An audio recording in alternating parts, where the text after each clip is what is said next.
pengajian itu yang terpenting itu adalah bukan kita terpesona dengan ceramahnya. Bukan khusyuk waktu kita dengar ceramah atau mungkin nangis waktu mendengar ceramah, bukan itu. Akan tetapi setelah kita keluar ada perubahan atau tidak pada diri kita. Ini yang harus kita jadikan bahan renungan untuk kita. Berapa kali kita ngaji? Kalau masalah terpesona mudah, mungkin terpesona dengan ceramahnya seseorang, mungkin hati kita waktu itu lagi sensitif sehingga disentuh dengan kalimat lembut langsung ke bawah kita menangis. Bukan itu. Akan tapi tanya besar buat kita, sudahkah kita berubah? Jika pada pertemuan yang lalu kita sampaikan agar jangan biasa kita mencari-cari kejelekan seseorang. Pertemuan yang lalu masih ingat mencari kejelekan orang lain. Kita naudzubillah, ini hobi buruk. Orang yang mencari kejelekan orang lain itu sebetulnya karena hatinya jelek. Matanya kotor. Sehingga bisanya hanya melihat kejelekan orang. Maka sesungguhnya kalau orang kerjaannya mencari kejelekan orang memang dirinya jelek. Kayak ulat, kayak lalat. Lalat tuh senangnya sama yang busuk-busuk. Jadi kalau kita koreksi diri kita deh. Kalau kita ngelihat seseorang tuh gampang fasih banget. Kalau tentang jeleknya dia gini. Sampai nggak tahu aibnya orang itu. Bisa ngerti ciri kejelekannya orang itu ada. Si dia begini kejelekannya. Na'udzubillah. Maka yuk kita minta kepada Allah, ini pertemuan yang lalu. Bagaimana kita membiasakan untuk melihat sisi baiknya orang lain. Jangan biasa melihat sisi jeleknya. Kalau kita melihat sisi jeleknya orang lain, apalagi man tatabba'a aurata akhihi, barang siapa mencari-cari kejelekan saudaranya, tatabba'allahu auratah. Allah yang ngancam melalui lisan Nabi ya, Allah yang akan membongkar aibnya. Makanya kalau orang suka membongkar aibnya orang, dibongkar oleh Allah. Wa yafdahu, dan Allah akan rendahkan dia. Wastabaitihi, biarpun di tengah rumahnya. Akhirnya tidak terhormat di kalangan ibunya, di kalangan anaknya, di kalangan saudaranya. Makanya jangan biasa deh kita mencari-cari kejelekan orang. Akan tapi lihat, ada akhlak mulia yang diajarkan Nabi. Kalau kita melihat kejelekan seseorang, ini pertama, langkah pertama sebelum kita melanjutkan pelajaran selanjutnya. Kalau ternyata kita harus melihat, nggak sengaja kita tidak mencari-cari, karena kadang tidak mencari kelihatan. Kalau kita melihat kejelekan seseorang, pastikan Anda sebagai seorang beriman, Anda harus sedih. Karena dia adalah orang umat Nabi Muhammad melakukan kesalahan kejelekan. Kalau Anda belum merasa sedih, iman Anda yang kropos. Iman Anda yang kropos. Apalagi sampai bertepuk tangan tuh syukurin. Gara-gara saingan sama-sama ustadz. Ustadz saingan sama ustadz. Lihat ustadz lain kepleset. Seneng. Syukurin tuh. Jatuh dia matanya depan jamaah. Ada mengenai begitu. Nah, ini memang orang busuk. Gelarnya mah ustadz, tapi ustadz busuk. Tapi orang beriman nangis seharusnya mendengar saudaranya kepleset. Makanya apa sekarang selama ini apa yang ada di hati kita? Mana hati kasih? Ya kalau Nabi Raufur Rahim, diutus rahmatan lil alamin, maka umat Nabi hendaknya harus punya kasih sayang. Kasih sayang itu adalah bagaimana mata kita di saat melihat orang yang bermaksiat. Orang bermaksiat. Suatu ketika ada seorang Imam Muhammad Al-Bakir, seorang imam besar, itu dengar berita. Bayangkan. Ya imam, di kampung sana ada orang berzina. Dengar orang berzina. Tiba-tiba berderai air mata, menangis beliau. Sampai yang memberitahu itu ketakutan. Ya imam, memang apa urusanmu dengan dia kau sampai kau menangis? Apakah itu anakmu, saudaramu? Dijawab, yang aku ketahui di kampung sana itu semuanya umat Nabi Muhammad. Artinya yang berzina adalah umat Nabi Muhammad. Aku tidak rela jika ada umat Nabi Muhammad berzina. Sedih, nangis. Mestinya kita tuh seperti itu. Kalau dengar berita ada saudari seorang muslimah melakukan zina, mabuk atau apa, nangis seharusnya kita itu. Dan kita berlatih seperti itu. Jangan biasa tertawa lagi sambil bisik-bisik. Tahu enggak, tahu enggak. Wah, ini neraka ini orang. Langsung japri. Tahu enggak, Masya Allah. Ini loh fotonya. Tak. Saya sadap. Ini saya screenshot. Saya ini macam-macam. Aduh, innalillah. Hati-hati. Ayo kita belajar yang baik deh. Hidup enak itu gampang sebetulnya. Asalkan penyakit-penyakit ini kita hilangkan enak. Bayangkan, kita nggak pengen tahu dosanya orang, kita pengen melupakan kesalahan orang, kita mudah memaafkan, kayak enak kayak di sorga gitu. Coba itu orang yang hatinya dendam, dengki, benci. Apalagi naudzubillah ngelihat orang umat Nabi Muhammad melakukan maksiat lalu bertepuk tangan. Mana imannya? La yu'minu ahadukum hatta yuhibba li akhi ma yuhibbu li nafsi. Orang beriman itu, umat Nabi yang beriman itu melihat saudaranya melakukan maksiat nangis sedih seharusnya. Nah, kebalikannya tadi bukan mencari-cari. Tadi kan kita sudah tutup. Insya Allah amal ilmu pertama sudah selesai. Bahwasanya kita tidak akan mencari-cari kesalahan orang. Yes. Tapi kalau kita ternyata melihat, pastikan di saat melihat Anda harus sedih. Kalau Anda sedih, Anda harus tumpangi. Kalau Anda belum bisa sedih, berarti Anda kotor, Anda istighfar banyak, lalu Anda tumpangi dengan panjatan doa. Ya Allah, itu tetanggaku mabuk, ya Allah. Aku dengar berita dia berzina, semoga itu tidak benar, ya Allah. Kalau benar, ampuni dia, ya Allah, dan tutup aibnya. Anda harus berani ngomong begitu. Kita perlu ilmu ini. Rusaknya kita ini kan karena kita pertama suka mencari-cari kesalahan orang. Di saat orang melakukan kesalahan kita senang, setelah itu kita sebarkan, dikumpulkan dosa semuanya itu.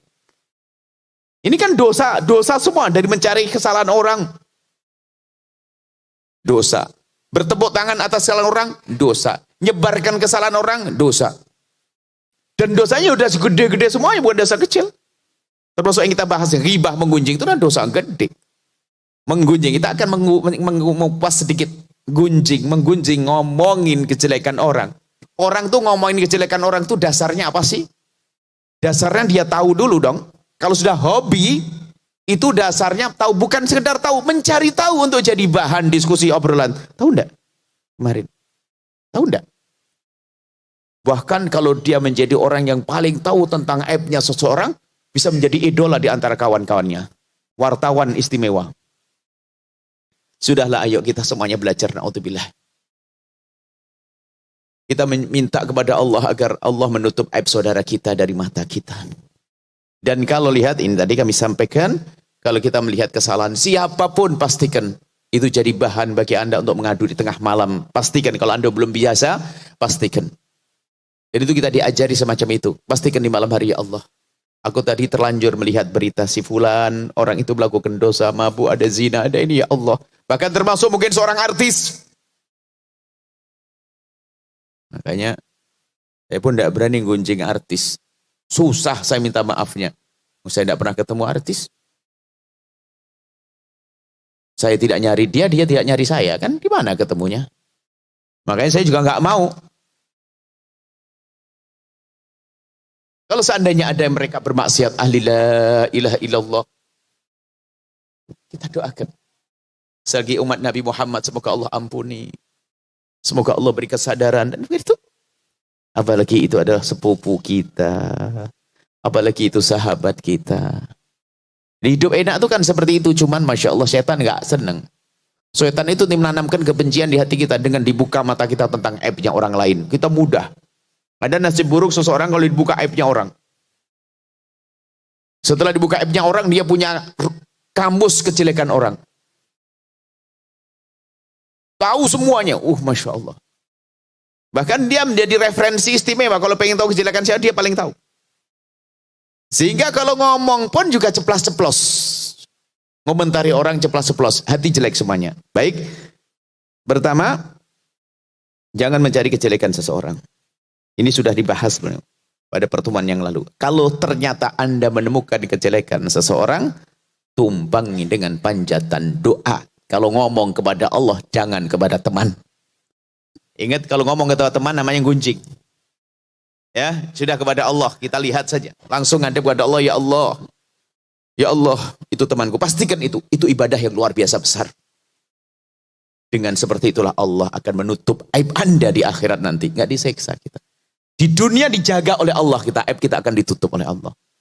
Ingat, yang biasa menutup aibnya hamba Allah, Allah akan tutup aibnya dia. Begitu sebaliknya, yang biasa membongkar aibnya hamba Allah dibongkar oleh Allah, dihinakan di dunia sebelum di akhirat. Hati-hati. Lebih dari itu di akhirat yang paling serem, dosa di akhirat. Hamba Allah, ayo kita tata hati kita. Jadi pasti kita akan melihat aibnya orang tanpa kita sadari. Setelah itu pastikan aku tidak akan bicarakan ke siapapun. Aku akan ngadu kepada Allah. Ya Allah, itu tetanggaku dengar berzina. Bahkan dia polos ngomong kalau aku berzina. Dia ngaku berzina di hadapanku. Ya Allah, kami mohon ya Allah, ampuni dia dan tutup aibnya. Terus panjatan, bahkan mungkin dengan derai air mata. Karena itu saudari kita. Saudara kita dia. Baru setelah itu apa? Pastikan kita tidak ngomongin kejelekan siapapun. Nah, ini malam ini pembahasannya. Pastikan Anda tidak membicarakan kejelekan siapapun dari hamba Allah. Imam Abu Hurairah bercerita, Nabi bersabda, "Atadruna mal ghibatu?" Apakah kalian tahu apakah menggunjing yang dosanya gede? Kisah Isra Mi'rajnya Nabi melihat perempuan muntah makan daging mentah, daging busuk mentah. Dikatakan dia adalah orang yang biasa menggunjing. Dan menggunjing itu medannya luas. Kalau orang berzina di kegelapan malam, kalau menggunjing di mimbar pun bisa nirukan gayanya Ustadz ini, bisa gini atau apa, bisa saja macam-macam. Bahkan dengan gini saja sedang gunjing, tahu enggak? Hati-hati. Apa menggunjing itu? Kata Nabi, dzikruka akhaka ma yakrah. Jika engkau bercerita tentang saudaramu, apapun yang dia itu menjadi tidak senang. Dia tidak senang. Jadi jangan bicarakan kejelekan orang, khususnya kejelekan. Biarpun itu bukan kejelekan yang haram, kalau dia tidak senang jangan ceritakan. Termasuk nyebut fisiknya. Ini ada hubungannya dengan menjaga perasaan orang. Kadang orang ngomongnya celekat-celekit. Al-Muslim, seorang Muslim, masalimal muslimu. Al-Muslimu man salimal muslimuna min lisani wa yadihi. Orang Muslim itu hendaknya orang Muslim yang lain selamat dari lesannya dan tangannya. Jangan ngomong celekat-celekit. Ada orang memang modelnya model mulut neraka dia. Kalau ngomong tuh nggak bisa baik. Kalau ngomong mesti yang sifat yang paling nggak enak disebut. Ya Allah, kurus banget kamu. Ya Allah, gemuk banget kamu. Ya Allah, kenapa kamu jadi hitam? Ya Allah, kenapa rambutmu begitu? Ajib. Ini lesannya memang lesan neraka itu orang. Kenapa Anda bisa menyebut yang lain yang lebih bagus? Kita perlu koreksi hal ini. Hidup indah itu seperti itu. Indah di dunia dan indah di akhirat nanti. Jangan biasa ngomongnya tidak baik. Kan kita perlu menjaga perasaan orang juga. Menjaga perasaan itu bagaimana? Perasaan seorang mukmin itu mahal. Kehormatan seorang muslim mukmin mahal. Di hadapan Allah, di hadapan Rasulullah. Maka ini biasa menggunjing ini, na'udzubillah. Ayo kita pastikan. Menggunjing itu adalah bisa dengan lesan kita, bisa dengan isyarat kita, dengan tulisan. Ngomongin kejelekan siapapun, jangan. Ngomongin kejelekan Fir'aun saja. Tahu Fir'aun? Kita enggak mencaci Fir'aun pun enggak ada masalah kok. Kita enggak mencaci Abu Jahal enggak ada masalah, coba. Diem tok. Bagaimana dengan orang beriman? Ngapain kok kita sibuk banget? Kok kayak kurang ngomong? Kalau kurang ngomong, saya baca dzikir Allah 1000 kali, 2000 kali, sholawat 15.000 kali. Inilah yang perlu kita hadirkan dalam kebiasaan kita sehari-hari. Jadi penyakit yang kami sebutkan satu rentet, satu paket itu sebetulnya. Kalau orang sudah bisa menggunjing, biasa menggunjing, nggak mungkin dosanya gunjing tok. Orang biasa ngomongin kejelekan, tidak hanya itu saja dosanya. Dosa bongkar aibnya orang tadi, iya. Mencari-cari kesalahan orang, iya. Menyakitkan orang lain, iya. Na'udzubillah. Nggak punya kasih sayang, iya. Kalau kita mencintai saudara kita, nggak mungkin kita membongkar aibnya. Kalau kita mencintai saudara kita, nggak mungkin kita menggunjing dia. Nah, ilmu ini perlu dirasakan. Bukan teori. Makanya kami sampaikan bukan sekedar kita terpesona waktu di majelis. Oh enggak, kita perlu pulang menjaga. Dan kita saling mengingatkan. Siti Aisyah pernah ditegur Nabi. Sehingga dari situlah kita tahu itu haram. Siti Aisyah menyifati salah satu wanita. Maksudnya apa? Siti Aisyah manusia. Tapi kan salahnya Siti Aisyah untuk jadi petunjuk bagi kita. Siti Aisyah itu menyifati seorang wanita yang posturnya kurang tinggi itu begini. Yang gini loh maksudnya, kayak jempol gitu loh maksudnya. Nabi marah. Ketahuilah bahwasanya kalau seandainya kau meludahi air laut yang tawar jadi asin semua, jadi busuk semuanya. Jadi tidak sudah nyifati orang. Allah. Itu menunjukkan apa? Hatinya tidak punya cinta kepada saudaranya. Maka dari itu ini penting, ilmu-ilmu gak usah macam-macam deh. Kita perlu ilmu dengan sesama deh. Ilmu dengan sesama. Dengan saudara. Apalagi pernah kami sampaikan, kita ini sudah dilatih untuk perang, untuk musuhan kita ini. Untuk mencari kejelekan orang. Pemilihan presiden, ada kan ribut suruh berantem 01, 02. Padahal yang 01, 02 sudah besanan. Yang di bawah masih berantem. Nah ini gini, karena kita terlatih, belum lagi pilihan gubernur, bupati berantem lagi. Mestinya orang nggak sampai, boleh berbeda nggak ada masalah, tapi jangan bermusuhan dong. Berbeda wajar, tapi jangan bermusuhan. Sampai kita guyonan, ada calon, kalau seandainya ada calon bupati atau calon wali kota, cobalah. Kalau pengen sukses, cukuplah kamu cerita tentang program dan punya harapan. Tidak usah menjelekkan lawanmu lah. Ya kan? Tapi kan tim sukses kan nggak cukup mencari-cari kesalahan, kejelekan lawan untuk menjatuhkan. Kan begitu ya? Menjelekan. Padahal nggak perlu dia. Kalau memang dia orang baik, orang benar, cukup buat saya punya calon, punya program begini, selesai. Insya Allah mohon doa dan seterusnya. Tapi kan tim suksesnya kan tidak semuanya orang ngerti agama, langsung mencari. Wah, ketemu dia mau cacat di sini, kesalahan sini. Nah ini model-model berpolitik yang ngerusak hati ya begitu itu. Jadi kita sampai ada, kalau ada calon yang alhamdulillah kita tidak terlalu dekat-dekat dengan seperti itu, kita ingatkan kalau ketemu. Apakah tidak cukup kalau kita bicara tentang program kita yang baik, yang istimewa, nggak harus mencaci orang lain. Sebab kalau kita ngolok orang lain tentu ada yang sakit. Itu membuat benih permusuhan juga. Kalau saya mencaci si A, menjelekkan si A, bales dong dia. Dibongkar juga kesalahan kita. Siapa yang tidak salah? Ayo. Anda tidak tahu kami salah karena Anda jarang berkumpul dengan kami. Kalau Anda berkumpul dengan kami itu akan menemukan kesalahan. Maka hidup kita kok nyari kesalahan orang? Tidak. Hidup kita adalah minta pengampunan dari Allah. Hidup kita menutupi kesalahan orang lain. Lalu kita memaafkan orang lain yang bersalah dengan kita. Itu kan kerjaan orang-orang mulia. Jadi dikatakan yang namanya kolbun salim, hati yang lapang itu bagaimana kita mudah memaafkan kesalahan orang. Bukan ngedendam. Kalau orang berbuat salah kepada kita, yuk kita doakan dengan kebaikan, gak rugi. Bahkan Allah akan membalas kepada kita dengan pengkabulan doa. Coba kan istimewa banget kita dicaci, diolok. Dicaci, diolok. Ini kebalikannya ya. Kalau tadi kita sudah jangan ngolok. Jangan mencaci. Jangan membahas kejelekan orang. Ini satu permasalahan. Tapi di sisi lain, kalau ada orang mencacimu dan mengolokmu bagaimana kira-kira? Ada orang memukar aibmu bagaimana? Gak usah pusing. Kita doakan doa kebaikan saja deh. Jangan sampai kita dibongkar aibnya oleh dia, kita terpengaruh. Bongkar aibnya juga. Berarti aku dengan dia sama-sama ahli neraka. Kan begitu. Kita sering terpengaruh. Ada orang suatu ketika kan tanya ke Nabi, ya Rasulullah, ada orang dia jahat kepada saya. Terus, kalau saya balas gimana? Ya kamu sama dengan dia. Agar menjadi istimewa, balaslah dengan kebaikan. Orang mencaci kita, mengolok kita dan sebagainya. Oke, kesempatan bagiku untuk menang di atas dia.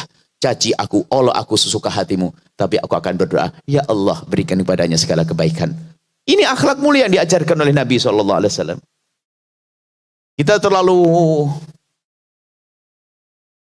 Kita belajar itu jangan yang berat-berat, yang ringan-ringan. Dan kita sendiri senang dengan itu semuanya. Dan kita harus punya itu. Sebaliknya ada orang katanya ahli sholat, ahli ibadah, puasa Senin Kemis gak putus-putus, sampai puasa Daud sambung dan sebagainya. Masya Allah, tahajud, tuha, ada sholawatnya banyak. Tapi Masya Allah, kalau ngomong celaka-celkit. Mana kebaikannya? Nabi menyebut orang begitu, la khaira fiha, enggak ada kebaikannya orang sebaik itu. Innaha min ahlin nari, perempuan itu termasuk ahli neraka. Jangan tertipu dengan ibadah Anda. Kalau belum bisa menjaga lisan Anda. Cuman lisan kan enggak serta-merta ngomong, lagi-lagi lisan sumbernya dari mata. Anda melihat orang, Anda dengar. Maka nanti yang perlu kita jaga telinga kita, maka jangan duduk sama orang suka gunjing juga, jangan mau dengar, jangan duduk sama orang yang suka beritakan tentang aibnya orang. Kalau Anda duduk dengan orang yang menggunjing, Anda ke bawah nanti. Baik. Intinya harus takut yang ini. Neraka hukumannya.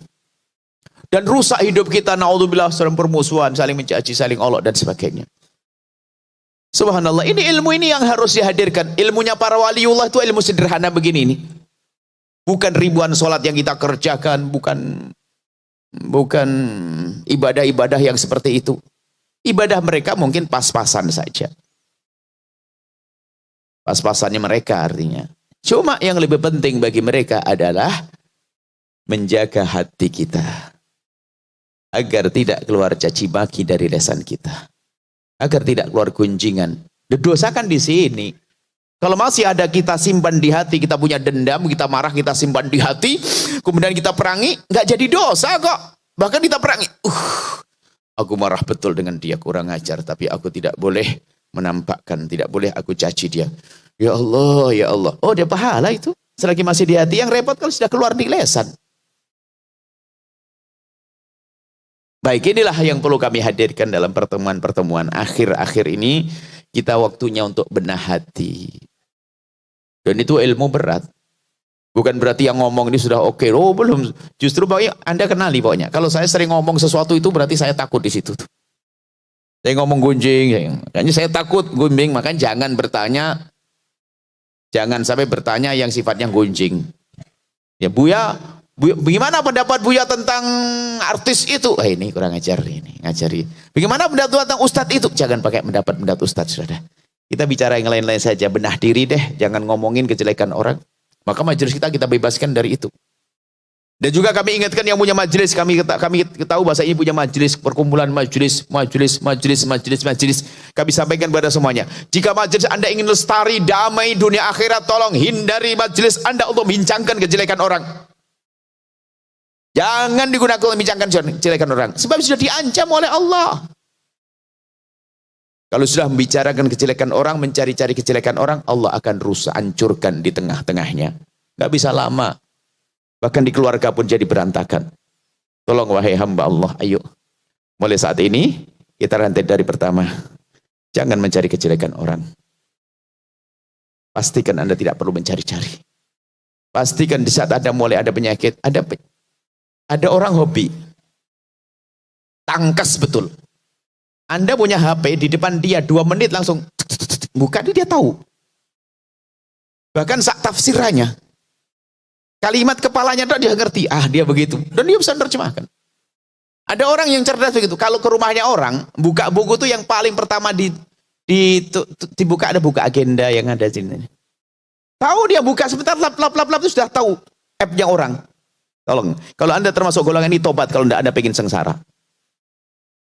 Ayo, ada orang punya bakat begitu, naudzubillah, cekatan. Memang dia orang busuk. Tapi kalau orang hatinya bersih, di depannya nggak baca dia. Nggak ngerti. Loh, tadi baca enggak.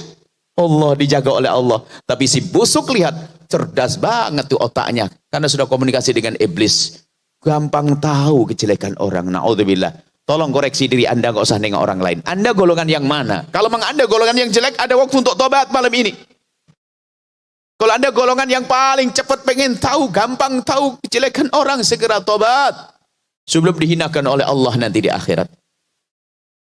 Kemudian tadi terakhir, pastikan Anda tidak membicarakan kejelekan orang lain. Namanya ghibah, menggunjing. Menggunjing itu ngomongin kejelekan yang benar terjadi. Sampai itu dalam hadis kan bunyinya begini. Afara'aita in kana fihi ma'akul. Maksudnya, gimana ya Rasulullah? Kalau saya ngomongin kejelekan, memang dia melakukan. Maksudnya kalau ditegur, bener kok, memang dia bener kok. Kan gitu biasanya diingatkan. Jangan ngomongin dia. Iya memang bener, terus kenapa? Lah, itu namanya menggunjing. Fa in kana fihi ma taqulu, kalau yang kamu omongkan ini benar terjadi, faqad ikhtabtahu, maka engkau gunjing yang sengsara akibatnya neraka tadi. Fa ilam yakun fihi ma taqulu, kalau di situ enggak ada, faqad bahatahu, kau fitnah, kejem lagi kau, neraka juga. Waduh, serem. Menfitnah. Sudahlah, ini adalah kerjaan. Sekarang kan berita hoax, internet, gampang percaya kita. Di mana? Kita karena sudah biasa dengan media sosial, gampang ke bawah-bawah berita tentang kejelekan orang, tentang ustadz, tentang ini, ya kan gampang percaya. Sudah. Saya kalau dengar berita tentang kejelekan siapapun, saya tak tutup. Sudah, tidak, saya ingin tahu. Saya takut rusak hati saya sehingga saya berubah di saat duduk dengan dia. Saya tidak bisa klarifikasi, tidak bisa tanya, sudahlah. Saya pengen ya Allah lihatkan kepada kami yang baik-baik, deh, biar hati saya senang, tidak susah. Ini baik, sudah selesai. Kalau tiba-tiba saya minta kepada Allah, ya Allah kalau saya melihat kejelekan seseorang, ya Allah jadikan saya langsung lupa ya Allah. Waduh. Jadikan saya langsung lupa. Pengen saya tiap saat minta begitu, ya Allah lu jadikan saya lupa kalau saya melihat kejelekan. Pertama ya Allah, tutuplah aib saudara-saudara kami dari mata kami, Allah. Itu selalu kita minta. Dan jika kami terlanjur melihat ya Allah, hapus ya Allah, jadikan saya cepat lupa. Yang namanya tobat, tobat itu adalah penyesalan. Yang tidak ada penyesalan tidak akan bertobat dia. Tapi orang bisa menyesali dosa itu kalau dia sadar.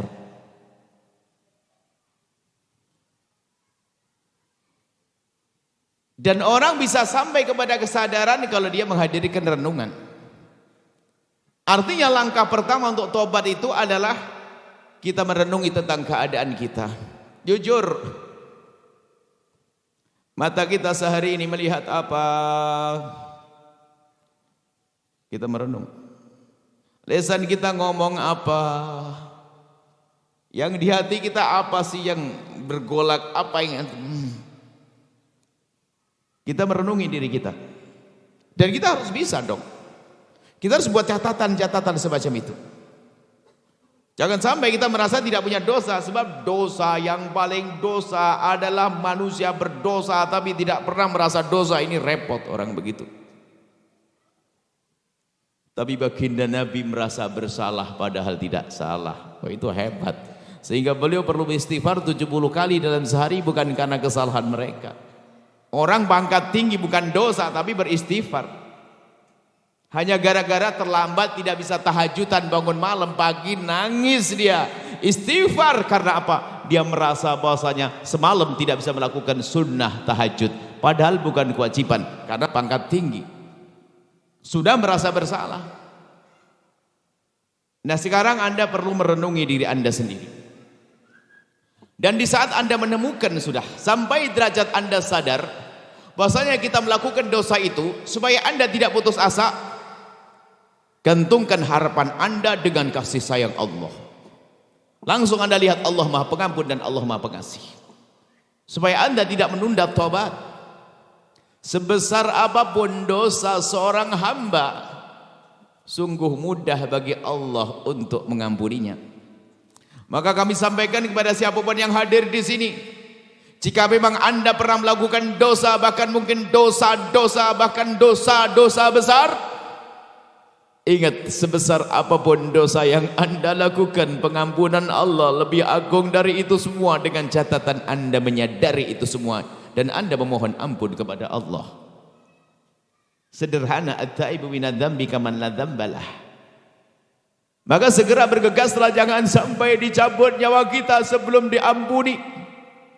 Kalau kita meninggal belum diampuni dosa kita, dosa akan tampak di alam barzah. Mengerikan alam barzah. Belum lagi nanti sampai kita dibangkitkan di padang mahsyar, memperlambat langkah kita, mempersulit jalan kita, menjadikan siratal mustaqim sempit sehingga kita akan kecebur, naudzubillah. Maka mumpung masih nyawa ada di kandung badan kita, jangan menunda tobat, jangan nunda esok hari. Malam ini juga ayo kita renungi diri kita sendiri. Makanya jangan sibuk ngurusi dosa orang, merepotkan kita. Sibuklah dengan kesalahan pribadi.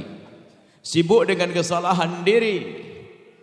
Ingat banget memohon ampun kepada Allah setiap saat, dan istighfarlah istighfar yang serius, istighfar atas dasar kesadaran kalau kita pernah melihat yang haram, berucap yang haram, ada melakukan yang haram, lalu kita memohon kepada Allah, astaghfirullahaladzim, ya Allah ampuni aku, ya Allah wahai Zat yang Maha Agung.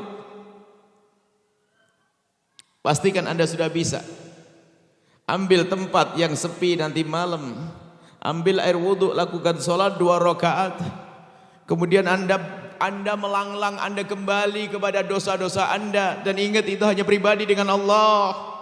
Urusan dosa kepada Allah jangan ceritakan kepada bangsa manusia, ini masalah lain. Ingat, tanda Allah mengampuni dosamu adalah di saat dirimu tidak senang menceritakan dosamu kepada manusia.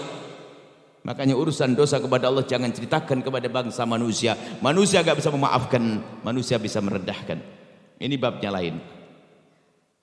Cukuplah kembali kepada Allah. Sebesar apapun dosamu, lihat pengampunan Allah lebih agung. Tapi serius minta maafnya.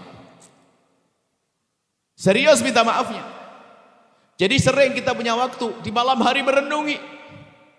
Merenung sebelum tidur, saat tidur terbayang. Di saat kita mau tidur, jangan-jangan dicabut nyawaku nanti. Yang semua itu mungkin kita akan mati malam ini. Semoga panjang umur semuanya. Kita mungkin mati saat ini. Takutlah jika ternyata dicabut nyawa kita masih ada dosa-dosa yang belum diampuni oleh Allah. Kalau dosa belum diampuni artinya akan tampak di saat kita berada di alam barzah. Tapi sebesar apapun dosa seorang hamba, kalau dia serius minta ampun kepada Allah, Allah janji akan mengampuni. Dan Nabi menjelaskan, at-taibu minadz-dzambi kaman la dzambalah. Orang bertobat dari dosa seperti orang tidak punya dosa. Masuk alam barzah terang. Jadikan alam barzahmu terang, jangan gelapkan dengan dosa, dan jangan berkata tidak punya dosa. Untung-untung di saat kita mohon ampun kepada Allah dibarengi dengan tetesan air mata, keseriusan dalam beristighfar. Ada seorang wali perempuan berkata, Rabbiyah Adawiyah, itu adalah kritik, sindiran yang sangat tajam untuk kita, bahwasanya ada istighfar kita ini, ada istighfar yang perlu diistighfari. Anda, semoga anak Anda soleh-soleh semuanya. Anggap saja seorang bapak, anaknya melakukan kesalahan, kemudian minta maaf kepada ayahnya, mau minta duit dia, Bu. Sebelum minta duit, kalau belum minta maaf, kira-kira diapain sama bapaknya? Ya malah kalau sudah merasa bersalah, punya hajat dengan bapaknya, ngapain adabnya? Minta maaf dulu kan? Abah mohon maaf. Setelah dimaafkan baru minta. Belum dimaafkan minta, bah minta duit, kurang ngajar kau, salah belum sadar, gitu. Atau dia minta maaf, tapi apa? Ayahnya di situ, dia minta, ya maafin saya ya. Kurang ngajar bener ente ini, minta maaf, mukanya kau buang ke sana. Itu dengan manusia saja nggak pantas. Bagaimana kita dengan Allah minta maaf tapi tidak menghadap kepada Allah? Apa tidak perlu diistighfari lagi itu istighfar? Pastikan Anda sesaat saja Anda menghadap kepada Allah, astaghfirullahaladzim, yang itu ya Allah, astaghfirullahaladzim, yang itu ya Allah. Anda sebut dosa-dosa Anda di hadapan Allah. Sayyidina Umar mengingatkan, berusahalah engkau menangis yang istimewa adalah di saat engkau sembunyi. Orang bukan dilarang menangis di depan manusia, tapi ketahuilah bisa saja menangis di depan manusia menangis buatan. Ada orang gampang cengeng kan bisa, tapi bukan dilarang. Akan tapi tanda keseriusanmu, ketulusanmu dalam menitikkan air mata adalah di saat di kamar yang sepi. Bahkan seorang istri menangis, suaminya pun tidak tahu. Suami menangis, istri yang tidak tahu. Tapi serius itu tangis. yang menjadikan sebab mata tidak akan diseksa. Kullu ainin bakat yaumal qiyamati.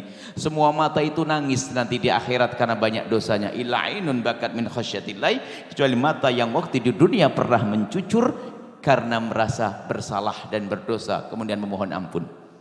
Maka Sayyidina Umar mengingatkan, menangislah kau di saat kau mohon ampun. Kalau nggak bisa menangis bagaimana? Ya berusaha dong, tangis. Berusaha menangis, dia menangis sambil mengingat dosa. Saat sendiri ya, bukan depan orang. Kalau ada orang mah gampang, teman-teman tetangganya nangis, ikut nangis, ketularan dia. Bukan itu. Katanya, jika engkau belum bisa menangis, maka berusahalah terus untuk menangis. Jika belum bisa menangis, berusahalah terus untuk menangis. Belum bisa menangis, berusaha terus untuk menangis.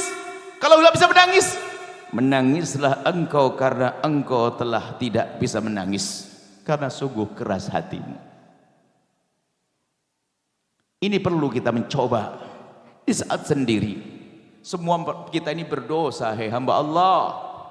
Yang berbicara banyak dosa, hanya Anda jarang kumpul dengan saya, maka Anda tidak tahu saja. Kita semua punya dosa. Ini nasihat bukan untuk Anda saja, saya juga perlu nasihat. Dan sebetulnya kalau kami ngomong begini itu sudah untuk kami. Sebab kalau saya ceramah sendiri depan cermin juga nggak enak. Makanya saya ngomongin orang, maksudnya saya ngomongin diri sendiri. Bukan berarti saya sudah nggak ada dosa. Banyak salah saya, banyak dosa saya. Maka harapannya nanti sekaligus kita minta mohon didoakan agar Allah ngampuni saya.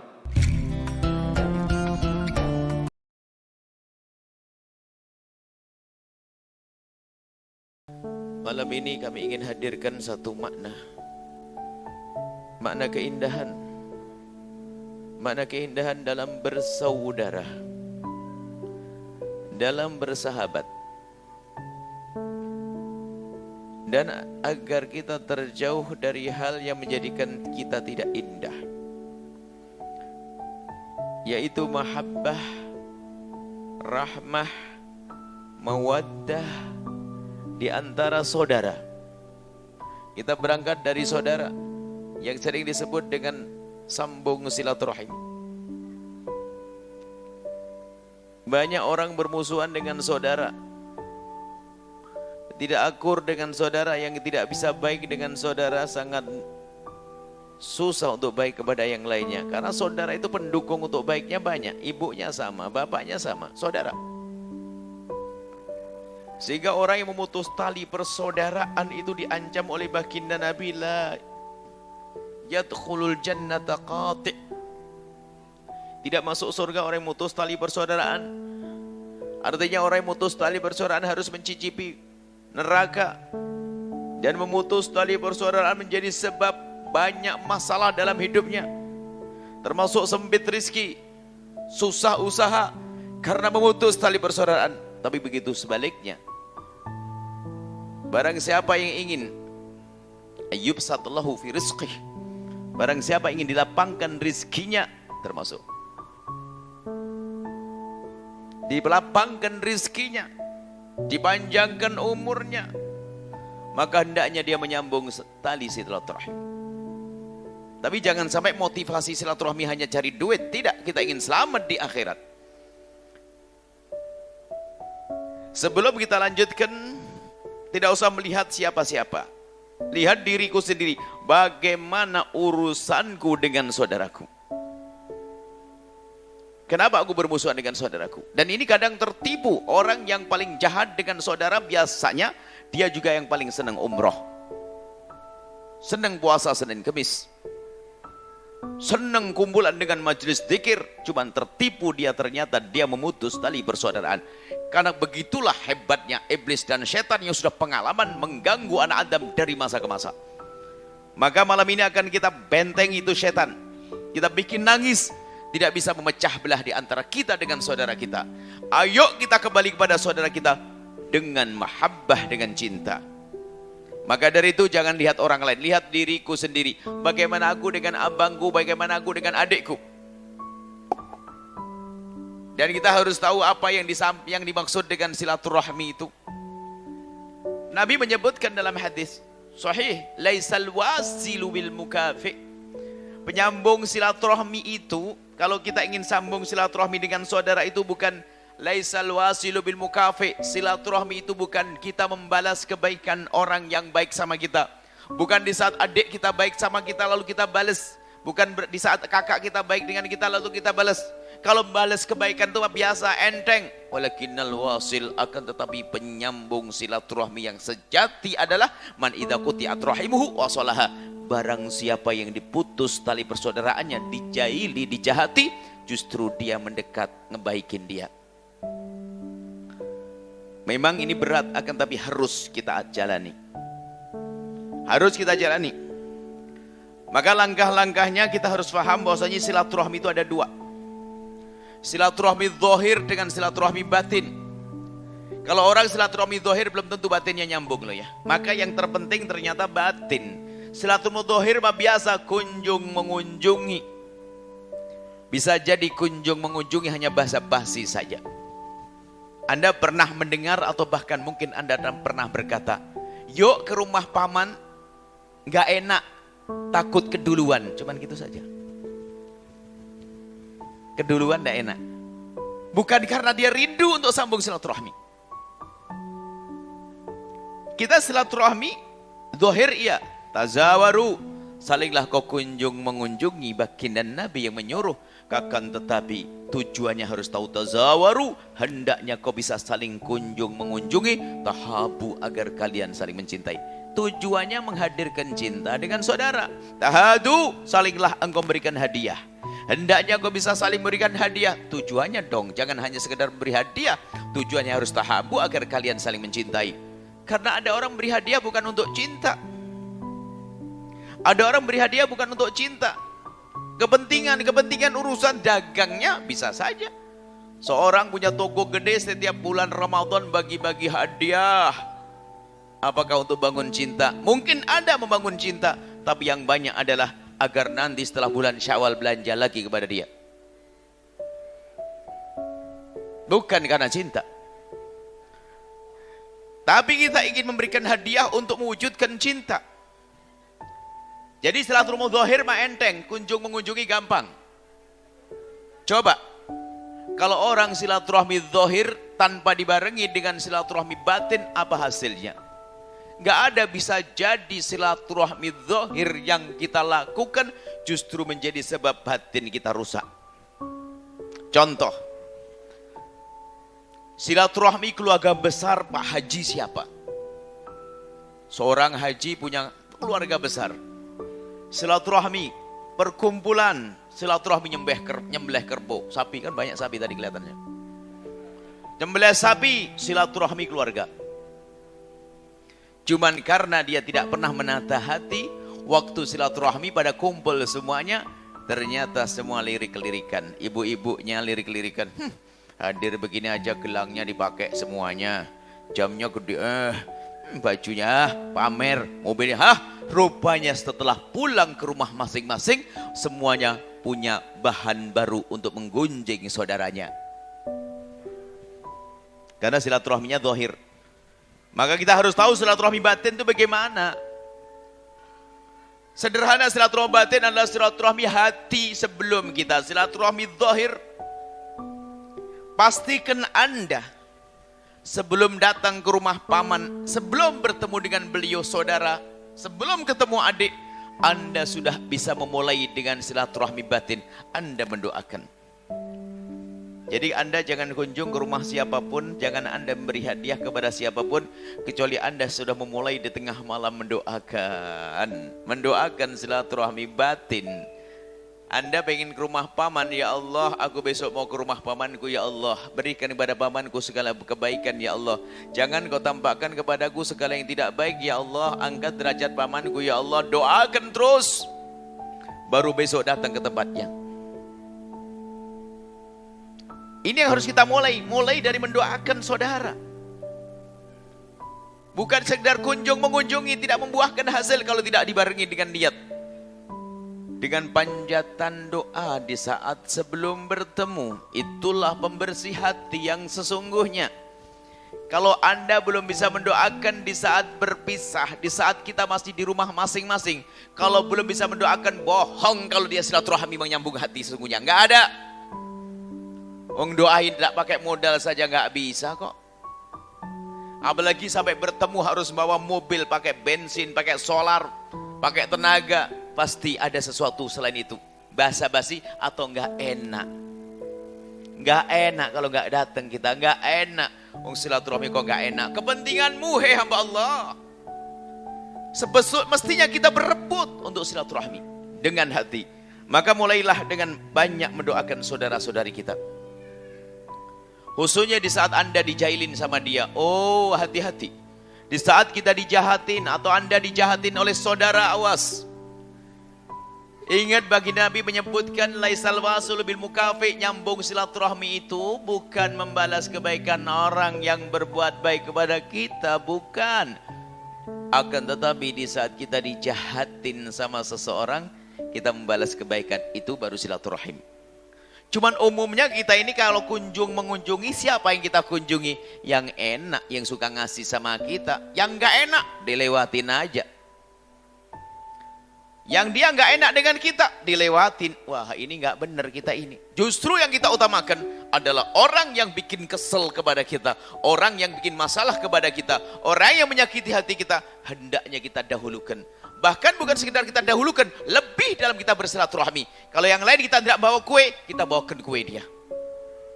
Pastikan Anda bisa kalau Anda ingin mengikuti baginda Nabi. Karena apa? Ini saudaramu. Ingat laisal was, apa? Nabi menyebutkan la yadkhulul jannata qati, tidak masuk surga pemutus tali persaudaraan. Ini adalah singkatnya semacam itu. Jadi mari kita semua membiasakan dengan saudara kita mendoakan dengan doa kebaikan. Jangan sampai kita mendoakan dengan doa jelek. Mulailah khususnya saudara yang bermasalah, masalahnya macam-macam, yang rebut waris. Hati-hati. Kita harus banyak mendoakan dia. Pastikan kalau Anda ingin belajar ngaji malam ini, Anda harus bisa melakukan ini, seberat apapun itu. Biasain mendoakan saudara, itu adikmu loh ya. Cuman kita juga akan mencoba menelaah ada sebab-sebab silaturahmi itu hancur. Hati-hati. Di antaranya karena mohon maaf, ibunya sama bapak beda atau bapak sama ibu beda. Ini banyak terjadi. Ayahnya dengan ibunya punya anak 2. Ibunya meninggal dunia, ayahnya menikah lagi, punya anak 2. Mestinya saudaranya akan 4, 3. 1 dengan 3 kan 4. Cuman enggak, hanya gara-gara ibu beda saja sudah beda cara memperlakukannya. Padahal bapaknya sama. Termasuk mohon maaf seorang laki-laki punya istri 2. Kadang-kadang di sini terjadi permusuhan, maka kami sampaikan, hei istri kedua atau hei istri pertama, jika kau ajari anakmu bermusuhan dengan saudaranya, maka engkau menjadi ibu yang gagal karena engkau telah menjadikan anakmu ahli neraka. Sama misalnya apa? Tadi seorang suami laki-laki, istri meninggal dunia, meninggalkan anak 2, punya anak 2. Kemudian menikah lagi. Setelah menikah lagi, ibu yang baru ini kadang mengajari anaknya bermusuhan dengan abangnya. Padahal abang seayah, kadang dalam bahasa Indonesia juga salah, dianggap abang tiri. Oh bukan, itu bukan abang tiri, abang seayah. Maka dia akan menjadi ibu yang baik kalau dia berkata kepada anaknya, anakku sayang, aku siapa? Umi. Itu siapa? Ayah. Itu siapa 2 itu? Itu adalah abangmu. Biarpun uminya beda, tapi dia adalah ayahnya sama dengan kamu sayang. Kamu harus baik dengan dia. Maka kalau Anda seorang ibu mendidik anak semacam ini, ibu berhasil. Maka Anda akan rugi jika Anda ajari anak Anda memusuhi saudaranya. Tapi yang banyak ibu-ibu mengajari anaknya bermusuhan agar masuk neraka. Hati-hati, makanya perlu kami ingatkan hal yang semacam ini. Banyak, sampai kita sering mendapat pertanyaan yang aneh-aneh. Sampai anak dari istri pertama, ibunya meninggal dunia. Kemudian ayahnya punya istri, menikah, punya istri, punya anak. Setelah itu ayahnya meninggal dunia. Anak dari istri pertama seolah-olah ditiadakan. Allah, na'udzubillah. Ini banyak kejadian gara-gara ini. Gara-gara ibu beda atau ayah beda. Mungkin seorang anak tidak setuju waktu ayahnya menikah dengan perempuan itu. Karena faktor kecemburuan, biarpun itu juga tidak dibenarkan. Ingat saja, dia nggak setuju ayahnya menikah lagi waktu ibunya meninggal dunia. Karena cemburu. Setelah menikah lagi punya anak. Nggak boleh dimusuhi, anak lahir. Sudah dipilih oleh Allah. Tapi coba, setan senang main di sini. Banyak permusuhan gara-gara ini. Tolong renungi semuanya. Yang punya permasalahan yang seperti ini segera benar hati. Jangan mau masuk neraka, hai hamba Allah. Ajari anakmu, wahai ibu yang solehah, agar baik dengan saudaranya biarpun ibunya beda. Tapi ayahnya sama, atau sebaliknya Anda sebagai seorang bapak. Ajari anak Anda baik dengan ibunya. Ya, dengan ayahnya, dengan saudaranya biarpun bapaknya beda. Mungkin seorang laki-laki menikah dengan seorang perempuan. Perempuan itu sudah punya anak 2. Kemudian setelah itu setelah dinikahi tambah lagi anaknya 2. Berarti kan saudaranya 4. Bapaknya beda, jangan diajari permusuhan. Ini diantaranya.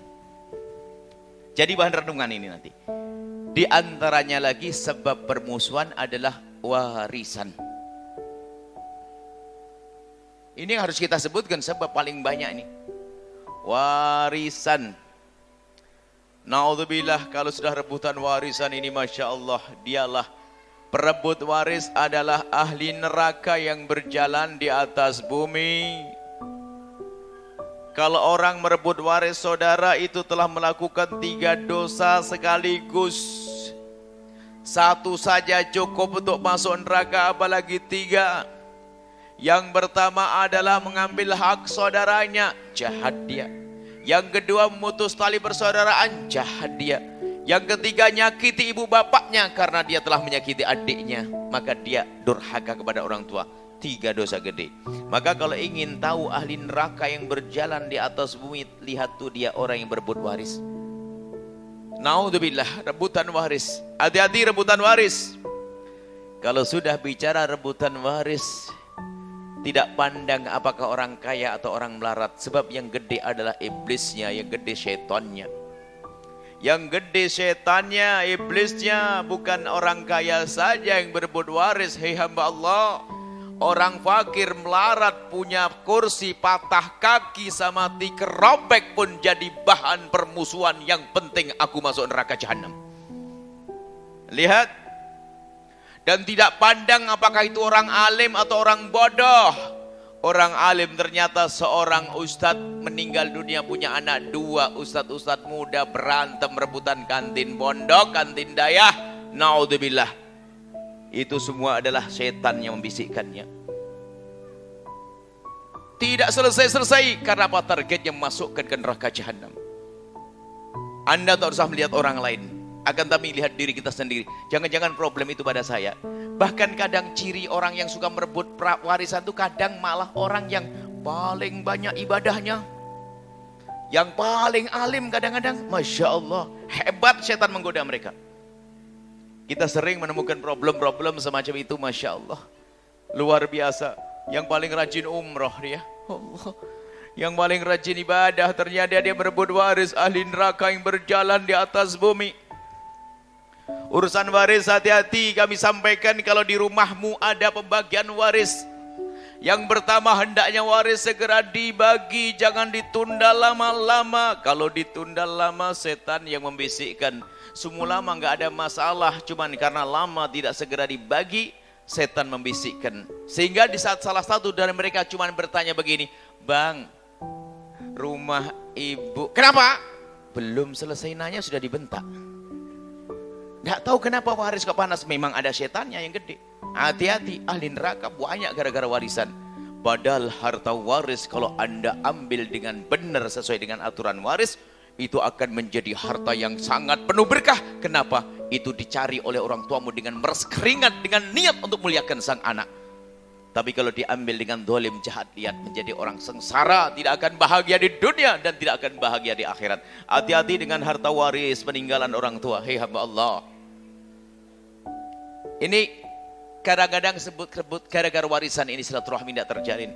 Biarpun kadang waktu reuni kumpul nyembelih kerbau. Pernah suatu ketika kita mendatangi seperti ini, keluarga ngomong, Buya, kami itu bisa senyum semuanya ini kalau ada acara begini. Kecuali di saat membahas waris, langsung berubah semua mukanya.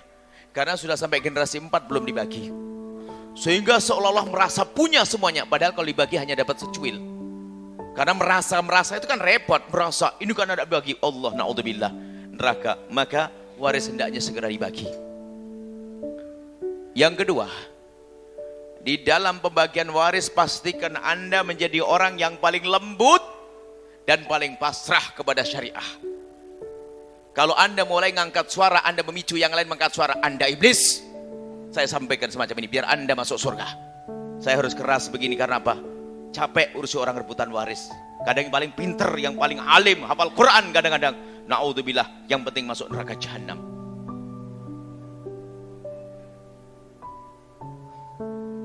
Mungkin ada yang kaget ini, Buya kalau diceramah di televisi lembut, hari ini serem. Hari ini serem, memang lagi serem, memang bahasa serem, horor ini. Masya Allah. Rebutan waris, na'udzubillah, tolong. Di saat di rumah Anda ada pembagian waris, pastikan Anda yang paling lembut suara Anda. Dan Anda orang yang paling pertama berkata, terserah para kiai gimana ngatur, saya tidak ngerti, sampaikan, biarpun ada seorang alim. Harus begitu. Kalau ada satu mengangkat suara, ternyata semuanya bersuara, na'udzubillah. Aneh, waris itu panas banget, luar biasa. Sampai hari ini saya kalau sudah urusan waris itu stres sendiri, saya nggak beres-beres. Maka insya Allah di surga semuanya. Nggak ada yang berebut waris setelah ini. Yang berebut waris sadar, takutlah kepada Allah, segera berdamai. Segera berdamai. Tapi pun demikian ini masalah urusan waris segera dibagi pun demikian ada aturannya dalam pembagian. Kita masukkan fikih juga. Jadi warisan itu akan dibagi setelah 5 hal ya. Yang pertama, utang kepada Allah diberesin. Mungkin dia punya kafarah harus bayar, atau sudah pernah wajib haji, atau pernah nazar, harus diberesin dulu. Utang kepada Allah. Yang kedua, utang kepada manusia diberesin. Jangan seperti sebagian anak yang jahat, cepat dibagi sebelum ditagih. Ini kurang ajar. Beresin dulu utangnya, jangan dibagi dulu. Yang kedua apa? Urutan utang kepada manusia diberesin dulu. Yang ketiga, hak-hak zakat. Kewajiban zakat, barangkali toko sudah waktu keluar zakat, cuman belum bayar zakat, sudah mati duluan, keluarkan dulu zakatnya. Jangan dibagi dulu, haram membaginya karena itu ada hartanya fakir miskin, ini fikihnya. Yang keempat adalah tunaikan wasiat-wasiatnya. Tapi ingat masalah wasiat ini tidak semua wasiat Anda penuhi loh ya, hati-hati. Wasiat itu tanyakan ulama. Apakah wasiat ini wajib dipenuhi atau tidak? Sebab ada wasiat yang haram dipenuhi. Wasiatnya begini, nak, kalau abah mati nanti tolonglah nak, itu ada anak suka mabuk, siapin deh minuman keras 2 kerat. Kurang ajar nih. Wasiat apa itu? Wasiat haram, ada wasiat yang tidak boleh dipenuhi. Makanya tanya ustadz. Dan wasiat ada aturannya. Wasiat pada ahli waris tidak boleh lebih dari sepertiga pun harus ada kesepakatan. Nanti ada. Pokoknya tidak semua wasiat harus dipenuhi. Maka tanyakan. Tapi yang keempat nih wasiat disebut para ulama. Beresi dulu wasiatnya. Yang kelima adalah biaya perawatan jenazah. Ingat biaya perawatan jenazah. Diambilkan di harta perawatan yang fardu kifayah. Adapun yang bukan fardu kifayah nggak boleh diambilkan dari harta mayat, mohon maaf. Yang biasa sering adakan selamatan sehari, 2 hari, 3 hari, jangan diambilkan dari harta waris, itu haram kalau Anda ambil dari harta waris. Kalau Anda ingin bersedekah dari duit dari kocek Anda baru benar. Kalau Anda ambilkan dari harta waris karena milik saudara-saudara, harus saudara setuju semuanya. Jangan mentang-mentang Anda kakak tertua langsung sapinya 3 disembelih semuanya. Yang lain ngendes, ya Allah utangku belum dibayar, aku punya utang sapiku sudah disembelih. Hati-hati, ternyata harus ada ilmunya.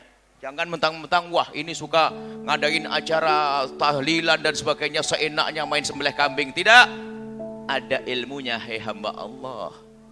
Nggak boleh diambilkan dari harta waris, apalagi ada anak yatimnya yang nggak bisa diminta izin. Sampai kapan lu nggak bisa, nggak boleh. Maka hati-hati ini. Jangan sampai kita beribadah nggak pakai ilmu malah maksiat.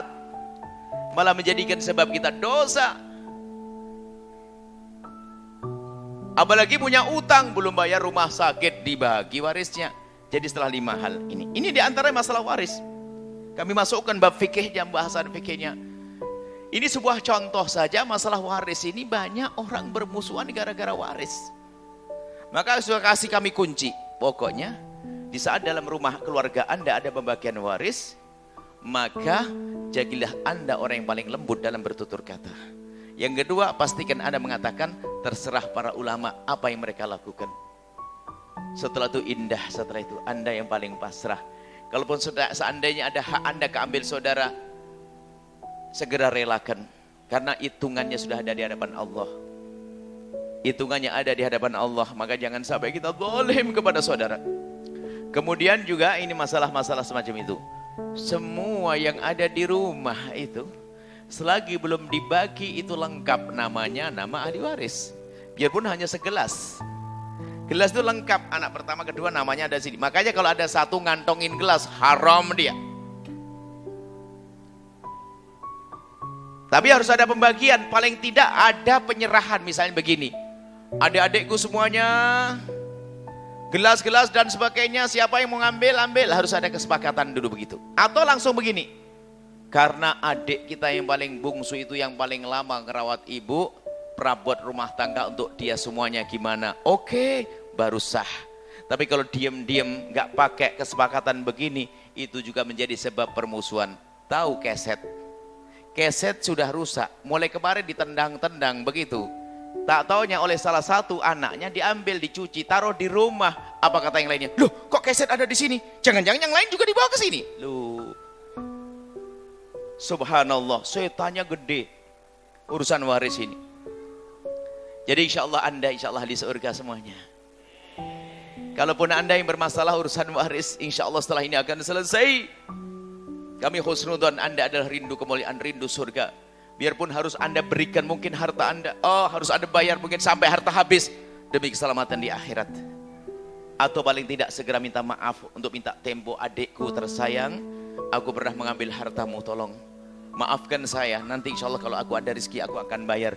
Jangan diam-diam keburu mati, na'udzubillah. Mati dalam keadaan zalim kepada saudara, akan ditemukan kezalimannya di alam barzah, akan ditemukan dosanya di saat di padang mahsyar, akan menjadi beban dia menyeberang sirat sehingga tidak akan selamat masuk ke neraka jahanam gara-gara kezaliman tersebut. Inilah yang harus kita pahami masalah silaturahmi itu. Ada sebab-sebab, termasuk diantaranya sebabnya gara-gara nikah.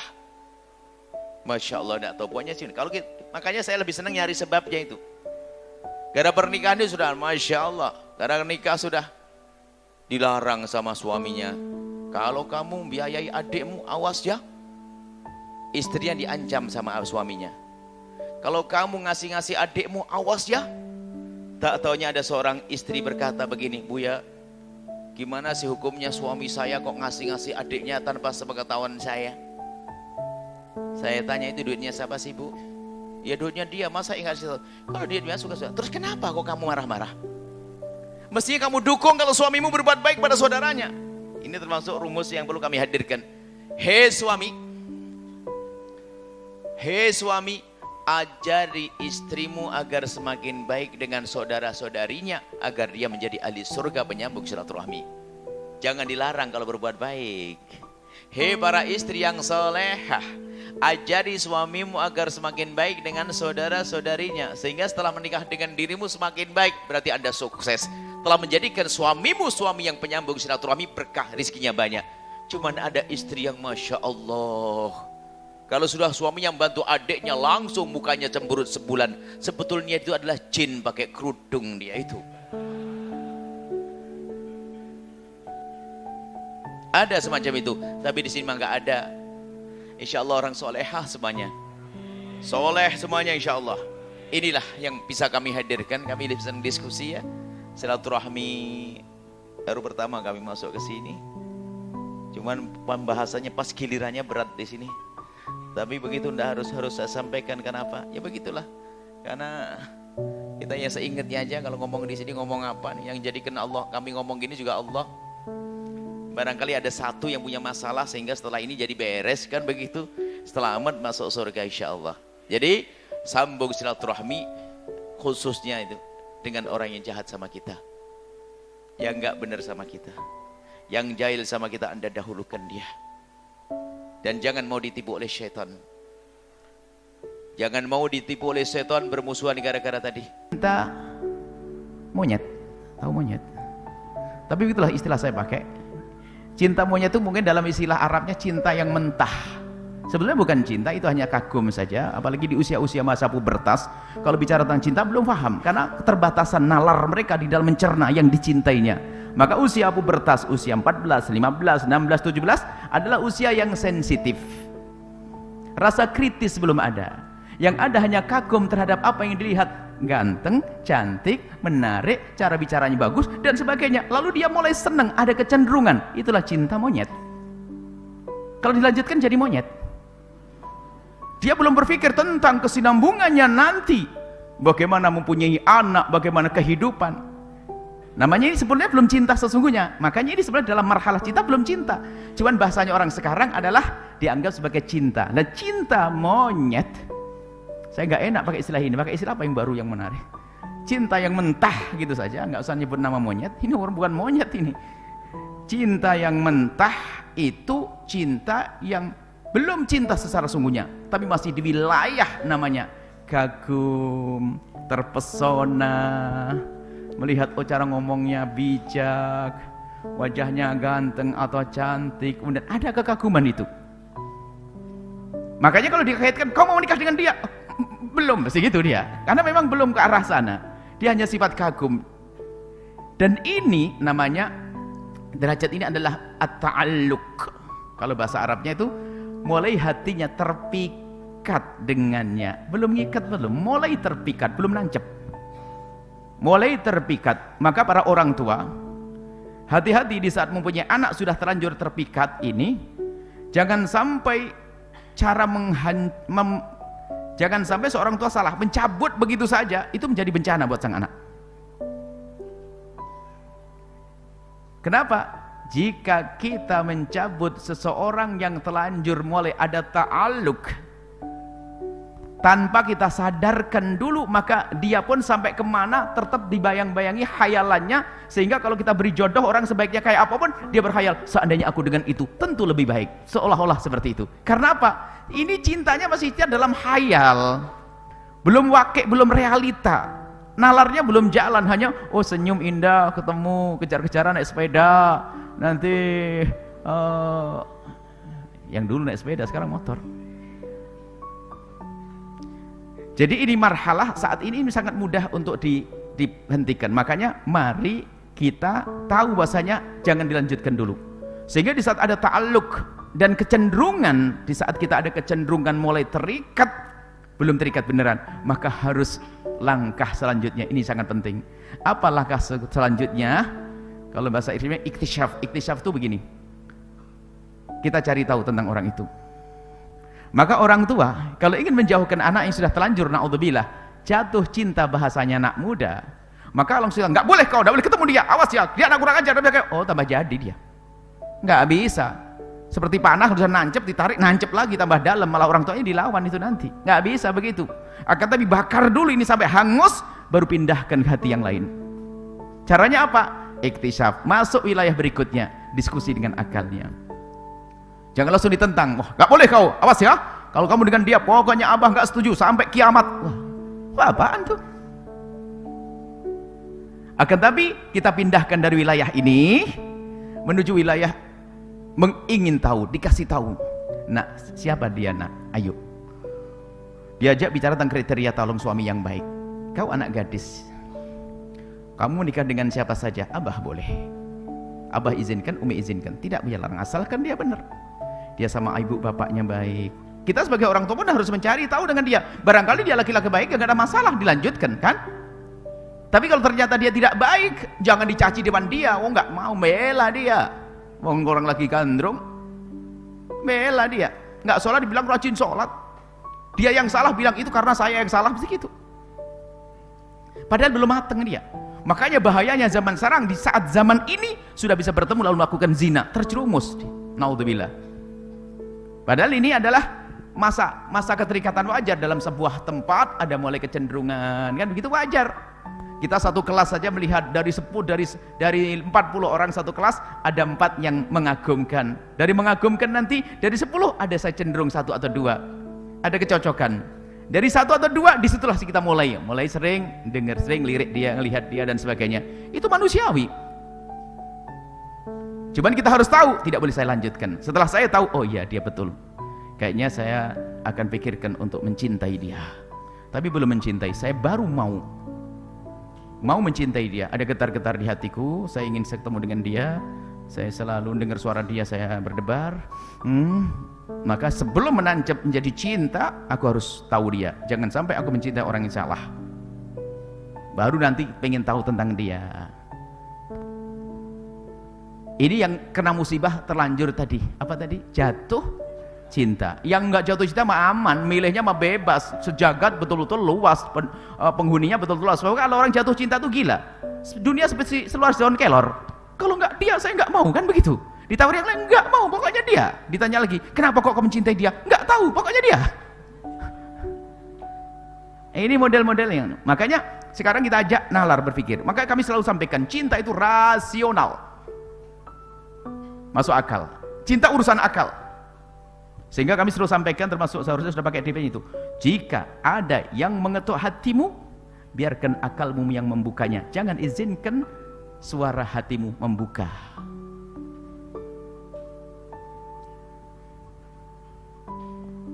Jika ada yang mengetuk hatimu, biarkan akalmu yang membukanya. Jangan izinkan suara hatimu, jangan izinkan hatimu untuk membukanya. Rasa di hatimu jangan membukanya, tapi pikir. Di saat ada getar-getar, baru sekarang bisa ndak saya dengan dia? Mungkin ndak. Kalau mungkin, masa depanku apa sih dengan dia? Ini masih mudah, kalau seandainya dipindahkan sangat mudah. Tapi kalau sudah buta gila, naudzubillah. Makanya ini penting, belajar mencintai ini penting. Sebenarnya ini masuk kurikulum seharusnya ini. Karena kalau salah tiba-tiba, ya mak comblang mesti percaya. Oh dia selalu nginget kamu, salam. Biar ditraktir. Mak comblangnya memang kerjaannya dia makelar cinta dia. Ya, ditraktir sana, traktir sini, hadiah sana, hadiah sini. Tapi sebagai seorang yang cerdas menggunakan akalnya, kalau cinta ngawur namanya cinta buta, nggak masuk. Anda anak cerdas, anak kampus dan sebagainya, pikir dong, aku mencintai siapa? Harus aku pikir dulu dong, nalar. Makanya tadi marhalah langkah yang kedua setelah ada kecenderungan, wajar, manusiawi. Kecenderungan baru saya pikirkan bahwasanya bagaimana saya lanjutkan atau tidak, pengen tahu. Setelah itu baru ngambil keputusan. Lah kalau keputusannya adalah, wah saya masih jauh, saya baru masih kuliah, dan harapannya juga tipis, dia sendiri begitu, atau dia dengan ibunya tidak baik. Nah, maka hilang sendiri itu rasa. Sama kalau naudzubillah, kalau ada seorang ibu, bapak punya anak, kalau sudah mulai ada gandrung, itu belum cinta yang sesungguhnya. Bisa diajak diskusi. Maka dia ajak buka-bukaan, kayak dia siapa sih dia nak. Bahkan kalau perlu, dia sendiri suruh mencari tahu, tapi kita pantau. Misalnya kita tanya ke pamannya, tanya orang lain tentang keadaan dia. Oh keadaan dia, wah jarang sholat dia. Tapi kalau yang ngomong kita ibunya, mama nggak tahu, memang mati tidur sama dia. Dia ngomong gitu, tapi orang yang cerita, dia belum baik dengan orang tuanya, dia sama adiknya tidak baik, dia jarang sholat, dia mikir. Makanya ini harus dicabut dulu. Kalau tidak dicabut ini, dihanguskan dulu rasa ini, kita pindah kemanapun akan selalu terbawa-bawa. Bahasanya orang zaman sekarang apa? Cinta pertama, kan gitu. Itu akan terbawa-bawa. Tapi kalau sudah tahu bahasanya, dia nggak layak, hilang, lupa. Dari SMP masuk SMA sudah lupa. Tapi kalau sudah masuk, ini belum apa-apa, baru marhalah pertama, kalau sudah naudzubillah melakukan kehinaan sampai naudzubillah hamil luar nikah, itu bukan aturan Islam.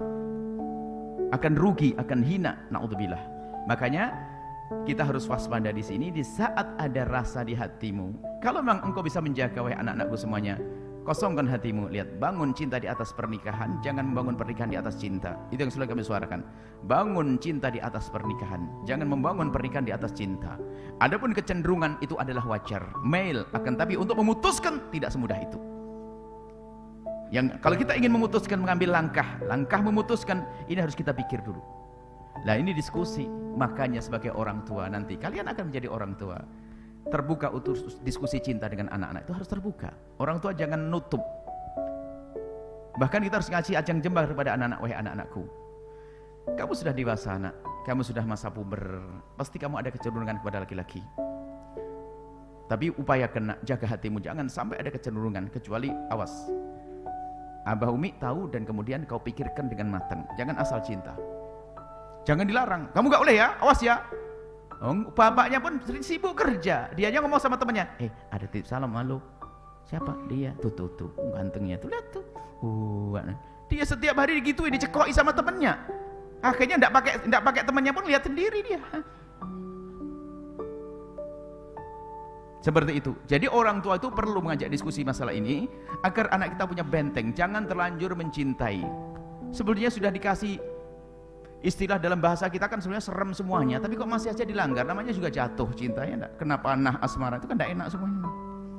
Panah ya, panah serem, jatuh cinta. Maka jangan sekali-kali sebagai orang tua di saat anak sudah ada kecenderungan itu langsung dipangkas begitu saja, maka akan tambah jadi. Sebab karena sang anak tidak diberi kesempatan untuk melihat hakikat, kenyataan. Sehingga dia terus akan kita pindahkan ke tempat lain, dia akan dengan khayalnya. Mungkin kalau tidak ketemu nggak ada masalah, tapi kalau tidak tiba-tiba ketemu, naudzubillah, apalagi dia punya sedikit masalah dengan suaminya, dia ingat kisah lama, sehingga ada istilah apa? Cinta lama bersemi kembali. Itu kan sakit, itu gila itu. Karena apa? Tidak dipangkas. Kalau sudah dipangkas, nggak pantas, tidak layak, tidak cocok untukku. Dia sendiri yang memutuskan. Maka siapapun yang saat ini, adik-adikku semuanya, kamu manusia normal. Mungkin saat ini sudah ada kecenderungan, sampai batas ini dulu nak. Batas ini dulu, iktisyaf. Kamu ingin tahu tentang dia. Kalau pengen tahu tentang seseorang, jangan kau bertanya dan jangan kau teleponan, dibohongi. Gak tahajud bilang, mohon maaf, aduh terlambat tadi lagi sholat. Padahal mabuk dia. Awas, kalau ingin tahu tentang seseorang, jangan tanya langsung, bohong. Itu bajunya minjem tuh kalau ngapel. Jangan dianggap wah itu bohong, itu banyak dia ngomong. Apalagi yang perempuannya dianggap ini kok solehah banget. Dia pura-pura wah habis pengajian baru dengar ceramah Buya Yahya tadi, padahal nggak dengar dia. Hati-hati. Laki-laki cerdas pintar bohong juga. Perempuan cerdas juga sama. Hati-hati. Jangan kayak lakinya tok nanti dah. Berbohong dia. Sholat mah enggak, bangun enggak. Cuman karena tahu laki-lakinya adalah orang baik, dia pura-pura baik. Makanya kalau pengen tahu keadaan seseorang bagaimana? Contoh, jika engkau sebagai seorang laki-laki ingin mengetahui hakikat seorang wanita, maka kirimkan bibimu atau adik perempuanmu untuk duduk dengan dia. Seminggu sudah tahu hakikatnya dia. Jarang mandi, Anda tahu. Tahu semuanya. Gak pernah keramas, gak pernah ini, Masya Allah. Semuanya tahu. Kebiasaan jeleknya, ngomong kotor sebagainya, akan tahu. Tapi kalau bahasa budaya pacaran, nggak ada yang nggak bohong pacaran, nggak ada yang ngomong korok-korok kuping, nggak ngomong.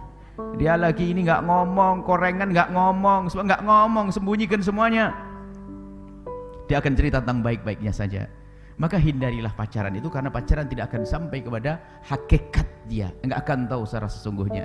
Sebab semua akan menutupi, nggak akan ada terang-terangan. Kenapa? Itu dalam irama menjaring orang agar kena dengan dia, maka dia berperan, berpura-pura. Tapi kalau kita kirim seorang wanita untuk duduk dengan dia, kita akan tahu hakikat wanita. Kalau kita seorang laki-laki, kalau saya seorang wanita ingin mengetahui seorang laki-laki, saya bisa bertanya orang yang dekat dengan dia. Gimana kebiasaannya? Gimana dengan ibunya? Masya Allah, dengan ibunya baik betul. Dengan saudaranya, dia itu bekerja, tidak pernah ngambil uangnya, hanya untuk didik adik-adiknya. Sholatnya, Masya Allah, lihat. Nah, berarti kan semakin mantap dirimu, langsung marhalah selanjutnya, langkah selanjutnya. Ini dulu ya, berhenti di sini dulu sambil merenung nanti insya Allah. Cinta tidak serta-merta, tolong diperhatikan. Cinta tidak serta-merta. Gak ada orang langsung blek cinta itu, gak ada. Tapi di situ ada beberapa tahapan. Tahap yang pertama, coba. Kalau orang menggunakan akalnya akan mengerti tahapan dan sampai ujungnya, endingnya adalah baik nanti. Ujungnya adalah dia selamat. Mula-mula cinta itu adalah dimulai daripada kagum secara umum. Kagum. Mungkin Anda merasa waktu sekolah di SMA atau di sebuah kampus, Anda kagum dengan beberapa anak. Sikapnya yang bijak, tutur katanya yang lembut, perilakunya yang baik. Kemudian ditambah lagi Anda mendengar, oh dia sangat baik dengan ibunya.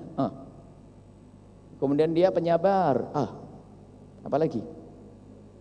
Dia santun. Dia dermawan.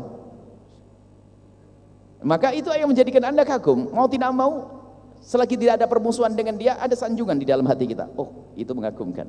Sama seorang pria pun juga begitu mengetahui. Kita pun tahu kok di kelas itu ada anak baik, itu ngerti kok. Dia baik, dia lembut, dia sopan, dia ini, kita ngerti.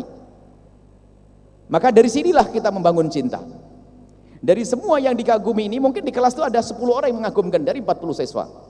10 mengagumkan, mungkin dari parasnya ia, kelembutannya, kecerdasannya, kesupelannya, sopan santunnya, itu buat kita kagum.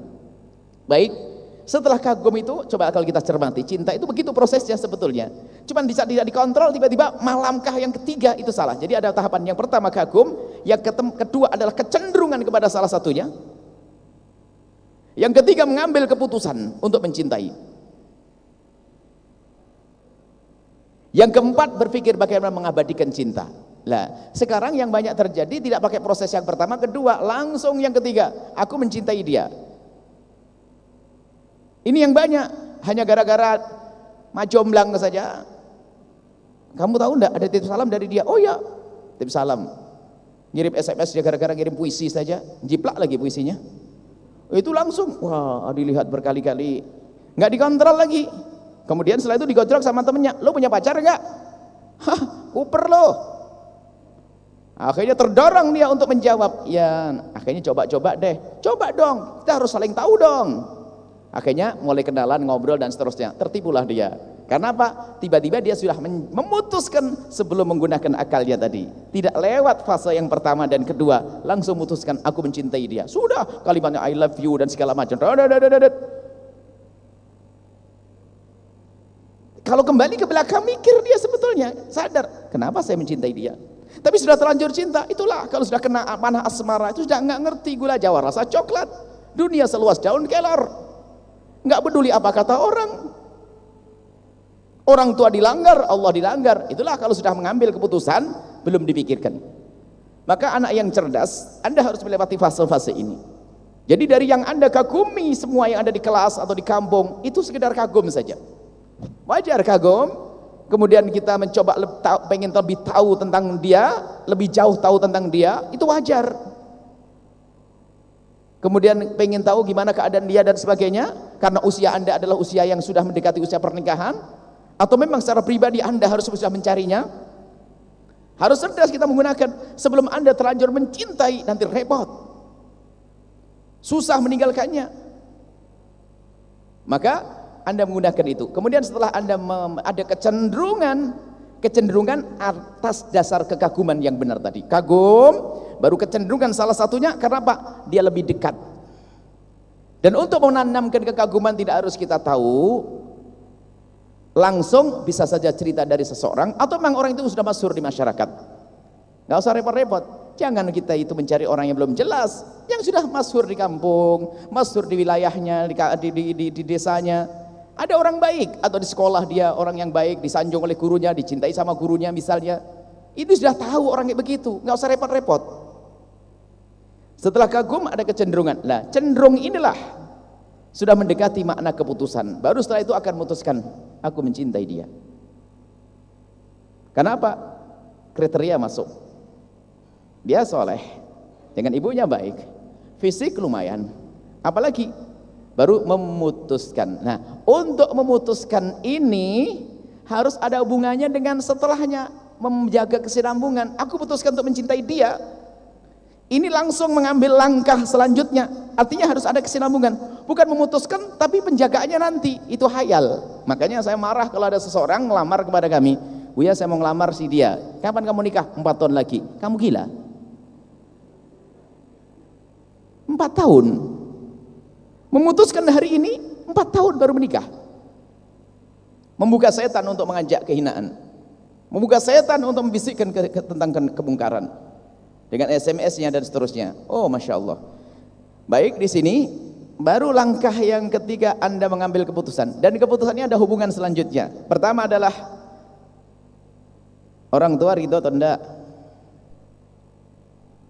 Anda belum jatuh cinta, Anda ingin memutuskan untuk mencintai, maka enggak salah ya kalau Anda memandang-mandang, misalnya memandang maksudnya cari pandangan, siapakah orang yang bakal aku cintai, boleh. Kalau seandainya ternyata enggak diterima, enteng, Anda belum mencintai kok. Seandainya Anda harus memutuskan untuk mencintai dia dalam keabadian, tiba-tiba Anda mencoba mendatangi seorang ulama, ustadz, agar menyambungkan antara Anda dengan dia, kok ternyata ujung-ujungnya ditolak. No problem. Pada utuh, tidak ada yang kurang sedikit pun dari saya, dan saya belum mencintai dia. Enteng. Semoga dia dapat suami baik, begitu saja, selesai. Nah, karena apa? Dia cerdas, nggak mau sakit. Kalau sudah sakit hati itu nggak enak. Mau sakit hati? Kecewa? Mau, makanya hati-hati. Baru setelah itu memutuskan untuk memilih. Ini banyak pertimbangan. Kemudian pertimbangan selanjutnya adalah pertimbangan jangka panjang. Kalau aku dengan dia ini apa sih keuntungannya? Bukan masalah materi, bukan. Akan tapi bagaimana kesinambunganku nanti di dunianya seperti apa? Dia lembut, penuh kasih, oke. Akan tapi dia nggak sholat, wah nggak bisa dong. Nggak mungkin. Anda pun tidak akan memutuskan sampai di sini kalau dia tidak sholat. Kalau dia punya celah yang haram, nggak bisa. Mungkin dia kerjaannya nggak haram, nggak halal. Nggak mungkin Anda memutuskannya kalau Anda menggunakan akal Anda. Maka lebih baik anak-anak kita itu belajar mencintai daripada salah tiba-tiba mencintai karena comblang kawannya, SMS, WA dan seterusnya. Lebih baik kita belajar cinta. Dan kita tidak ragu untuk mengajari cinta supaya tidak salah. Nah, setelah ada kecenderungan kemudian mau memutuskan, lah inilah baru diajak diskusi. Kemudian ini ditanya, sudah waktunya belum engkau mencintai dia? Yang ada hubungannya dengan makna kesinambungan, ada pernikahan setelahnya. Jadi setelah memutuskan, maka yang keempat adalah mengabadikan cinta. Maka keputusan yang diambil di fase yang ketiga tadi harus ada hubungannya dengan yang keempat, yaitu mengabadikan cinta. Gimana agar cinta itu abadi? Saya putuskan saya akan dengan dia, aku mencintai dia dengan kriteria yang sudah aku terima, maka setelah itu bagaimana cinta ini akan abadi? Baru melangkah kepada langkah selanjutnya. Dalam Islam ada namanya pernikahan. Maka kalau tidak mengarah ke sana, Anda jangan main-main. Kalau cinta tidak mengarah kepada pernikahan, maka bukan cinta yang sesungguhnya, bukan cinta yang menuju kepada keabadian. Cinta yang sudah ditumpangi oleh syahwat dan hawa nafsu. Karena Anda punya rambu-rambu. Siapapun kalau mempunyai cinta kok melanggar rambu-rambu, berarti cintanya sudah nggak benar. Rambu-rambu apapun itu. Rambu-rambu apapun. Maka kalau sudah, wah, tidak mengarah kepada pernikahan, wah, itu melanggar rambu-rambu. Nggak mungkin abadi dengan cinta seperti itu. Karena akan mengarah kepada pelanggaran kepada Allah Subhanahu wa taala. Maka kita putuskan, aku akan mencintai dia. Akan ya. Belum mencintai, aku akan mencintai dia. Maka kita siapkan hati kita. Baru setelah itu ada lamaran, ada perbincangan dan sebagainya sudah. Kalau sudah diterima baru. Setelah itu, setelah akad nikah baru dikenjot itu cinta. Disuburkan cinta dan kriteria sudah masuk. Maka begitu mudahnya orang bangun cinta setelah itu karena dipikirkan, direncanakan. Maka pernikahan itu salah satu upaya untuk mengabadikan cinta. Mengabadikan cinta sepanjang masa, bukan saja di dunia tapi di akhirat.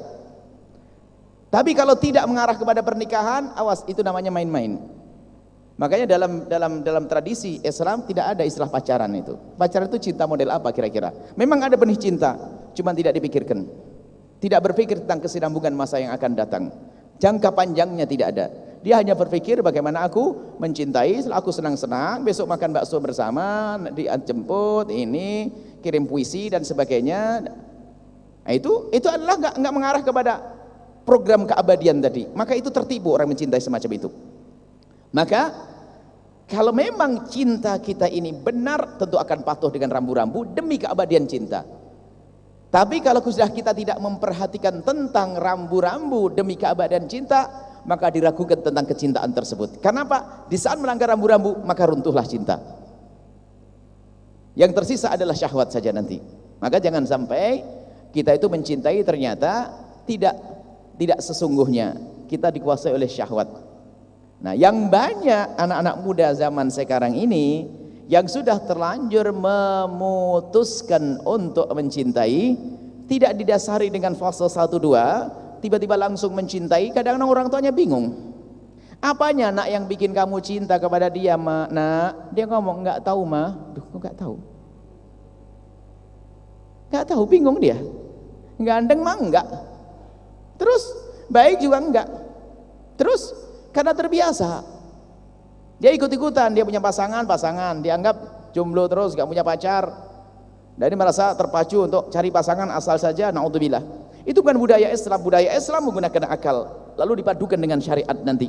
Memutuskan adalah dengan akal, lalu dipandu dengan syariah yang merupakan rambu-rambu untuk mengabadikan cinta. Nah, inilah anak-anakku semuanya, karena nanti ada tanya jawab, kami hanya ingin menghantarkan bahwasanya kalian semuanya sangat perlu untuk mengerti tentang cinta dan bagaimana mencintai supaya tidak salah.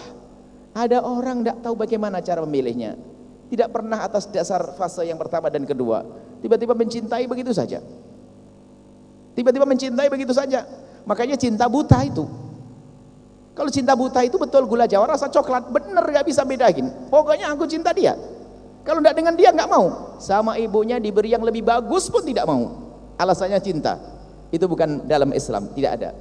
Sehingga orang yang patuh kepada Allah dan Rasulnya, pertimbangan cinta yang paling agung adalah ridha Allah.